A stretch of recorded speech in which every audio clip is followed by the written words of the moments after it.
আসসালামু আলাইকুম এভরিওয়ান, আশা করি সবাই ভালো আছেন। আজকে একটা গুরুত্বপূর্ণ বিষয় নিয়ে কথা বলবো। তা হচ্ছে ব্যাংক সাপোর্ট আর ব্যাংক লোনের মধ্যে পার্থক্য নিয়ে।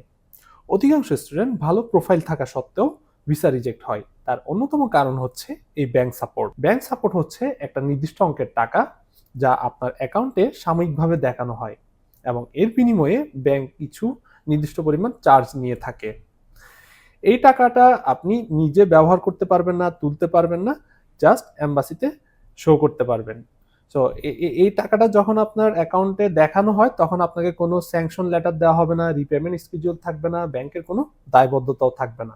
অর্থাৎ এটা আসলে কোনো লোন না, এটা হচ্ছে একটা artificial fund. Proper student loan হচ্ছে ব্যাংকের সাথে আপনার একটা অফিসিয়াল চুক্তিপত্র হবে এবং এখানে লোন স্যাংশন লেটার থাকবে, রিপেমেন্ট শিডিউল থাকবে, তারপর হচ্ছে ডিসবার্সমেন্ট লেটার থাকবে এবং লিগালি সব ধরনের ডকুমেন্ট হবে আপনার সাথে ব্যাংকের।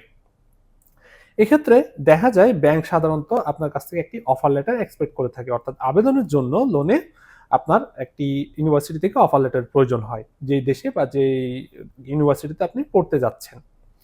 সো এই ইউনিভার্সিটির অফার লেটারের সাথে আরো প্রয়োজন হয়েছে একজন গ্যারান্টর, যেটা হতে পারে আপনার বাবা মা ভাই বোন বা কোনো আত্মীয় স্বজন যিনি হচ্ছেন আপনার গ্যারান্টি নিবেন।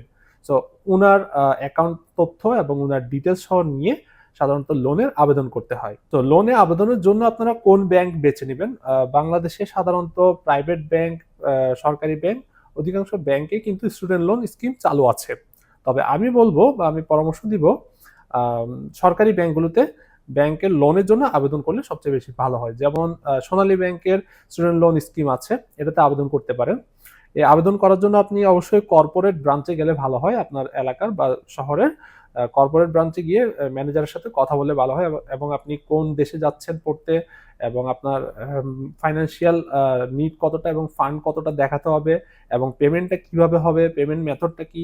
অনেক সময় দেখা যায় ব্যাংকগুলো সরাসরি ইউনিভার্সিটি অ্যাকাউন্টে ট্রান্সফার করে দিচ্ছে টাকাটা বা পেমেন্ট করে দিচ্ছে টিউশন ফিটা। সো এই বিষয়গুলো ক্লিয়ার হয়ে নিবেন যে টাকাটা সরাসরি কোথায় আসবে, যে ইউনিভার্সিটি অ্যাকাউন্টে যাবে নাকি অ্যাপ্লিক্যান্টের অ্যাকাউন্টে আসবে। সো এই বিষয়গুলো সবগুলো চুক্তিপত্রে উল্লেখ থাকবে। সো চুক্তিপত্র মেনে লিগাল ডকুমেন্টস এর মাধ্যমে আপনি যে লোনের আবেদন করবেন এবং লোন অ্যাপ্রুভ হবে, সেই লোনের কাগজপত্রগুলো আপনি এম্বাসিতে সাবমিট করতে পারবেন। আর তাই ব্যাংক সাপোর্টের পিছনে না দৌড়ে বা শর্টকাটের পিছনে না দৌড়ে সঠিকভাবে সঠিক উপায়ে আবেদন করুন এবং এক্ষেত্রে ভিসা রিজেকশনের হার খুবই কম থাকে, কারণ আপনার ফাইলটি যথেষ্ট লেজিটিমেট হয় এবং আপনার বাকি সকল ইনফরমেশন যদি ওকে থাকে আপনার ভিসা অবশ্যই অ্যাকসেপ্টেড হবে। সো ভালো থাকবেন, দেখা হবে পরবর্তীতে অন্য কোনো ভিডিওতে।